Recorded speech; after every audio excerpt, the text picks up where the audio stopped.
Hi, இன்றைக்கி breakfast பண்ணிட்டீங்களா? பண்ணலைன்னா இந்த வீடியோ பாருங்கள். இதில் உங்களுக்கு ஒரு ஐடியா கிடைக்கலாம். கடலைக்கறியும் குழா புட்டும் தான் நம்ம செய்ய போகிறோம். நைட்டே கொண்டக்கடலையை நல்லா ஊற வச்சாச்சு. அதுக்கு தேவையான பொருட்களை ரெடி பண்ணிக்கலாம். ஒரு 4 வெங்காயமும் ஒரு 4 தக்காளியும். 4 தக்காளின்றது ரொம்ப குட்டி சைஸில் இருக்குது. ஸோ பெரிய சைஸில் இருந்தால் ஒரு 2 எடுத்துக்கோங்க. உங்கள் வீட்டில் எத்தனை மெம்பர்ஸ் இருக்காங்களோ அதுக்கேற்ற மாதிரி நீங்கள் தக்காளி வெங்காயம் கட் பண்ணிக்கலாம். நான் ஒரு 3 பேருக்கு தான் சமைக்கிறேன். ஸோ கம்மியான குவான்டிட்டியில் தான் எடுத்திருக்கேன். இதெல்லாமே குட்டி குட்டியாக சாப் பண்ணி நம்ம ஒரு ஓரமாக எடுத்து வச்சுக்கலாம். அடுத்தது பார்த்திங்கன்னா, ஒரு மிக்சர் ஜாரில் தேங்காவை போட்டு நம்ம பால் எடுக்க போகிறோம். ஸோ குட்டி குட்டியாக தேங்காய் பல்ப்பு கட் பண்ணி வச்சுக்கலாம்.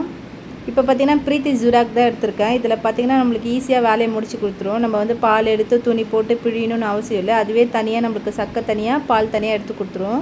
பார்த்திங்கன்னா நான் 2 வாட்டி பால் எடுக்கிறேன். ஃபஸ்ட் டைம் பார்த்திங்கன்னா திக்கான பால் எடுத்துடுறேன்.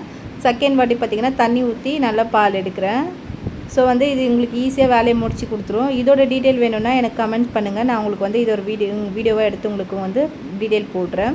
இஞ்சி பூண்டு பார்த்திங்கன்னா தோலோட தான் ஆட் பண்ணுறேன். தோலில் மருத்துவ குணம் இருக்குன்னு ஆல்ரெடி சொல்லியிருக்கேன். ஸோ நான் தோலோட ஆட் பண்ணி கிரைண்ட் பண்ணி இருக்குது. ஒரு 2 டேபிள் ஸ்பூன் இருக்கும். அதுக்கப்புறம் புட்டு மாவு, ஆச்சி புட்டு மாவு தான் எடுத்திருக்கேன். பார்த்திங்கன்னா அதுவும் 3 பேருக்கு ஒரு 3 கிளாஸ் தான் எடுத்திருக்கேன். தேவையான அளவு பார்த்திங்கன்னா உப்பு அதிலே ஆட் பண்ணிவிட்டு லைட்டாக தண்ணி தெளித்து தான் நம்ம அது மாவு பிசைய போகிறோம். தண்ணியை ஊற்றிட்டிங்கன்னா அது கொழுக்கட்டை மாவு மாதிரி மாறிடும். ஸோ தண்ணியை தெளித்து நம்ம அதை ரெடி பண்ண போகிறோம். புட்டு மாவு பார்த்திங்கன்னா நம்ம ப்ரிப்பேர் பண்ணியாச்சு. ஸோ அடுத்தது நம்ம புட்டு எப்படி குழாயில் போடணும்னு பார்த்திங்கன்னா, கொஞ்சம் தேங்காவும் அதுக்கப்புறம் புட்டு மாவு, மறுபடியும் தேங்காய், மறுபடியும் புட்டு மாவுன்னு இப்படி நீங்கள் ஆட் பண்ணும் போது அது அழகாக நம்மளுக்கு வெளியில் எடுக்கும் போது சூப்பராக வந்துடும். ஸோ இந்த மெத்தடில் பண்ணிவிட்டு நம்ம ஸ்டவ்வில் வச்சுக்கலாம். அடுத்தது கடாயில் பார்த்திங்கன்னா தேங்காய், கடுகு, கருவேப்பிலை போட்டு வச்சுக்கலாம். நம்ம கடலைக்கறிக்கு மஸ்ட் இம்பார்ட்டன்ட் கோகோனட் ஆயில் தான். அதுக்கப்புறம் நம்ம ஆனியன் போட்டு நல்லா வதக்கிக்கலாம்.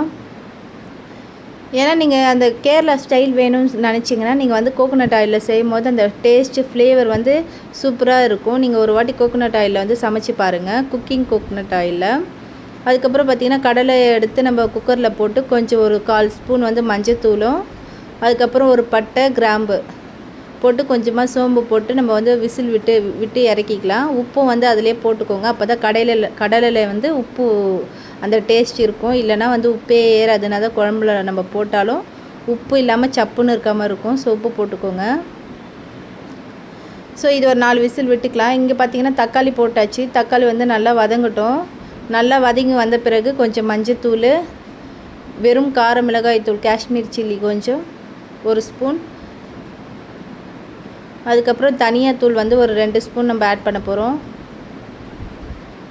ஏன்னா நம்ம ஆல்ரெடி ஒரு 1 ஸ்பூன் காஷ்மீர் சில்லி போட்டிருக்கிறதுனால 2 ஸ்பூன் தனியாத்தூளும் ஒரு 1/2 ஸ்பூன் கரம் மசாலாவும் போடுறோம். அதுக்கப்புறம் வெறும் குழம்பு மிளகாய் தூள் பார்த்திங்கன்னா ஒரு 1/4 ஸ்பூன் போட்டுறேன்.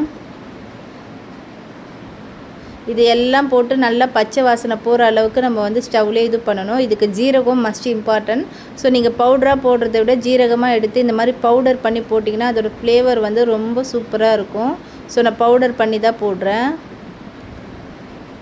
அதே மாதிரி இஞ்சி பூண்டு பேஸ்ட்டும் நான் இப்போ தான் ஆட் பண்ணுறேன். அப்போ தான் அந்த ஃப்ளேவர் என்ஹான்ஸ் பண்ணி கொடுக்கும்.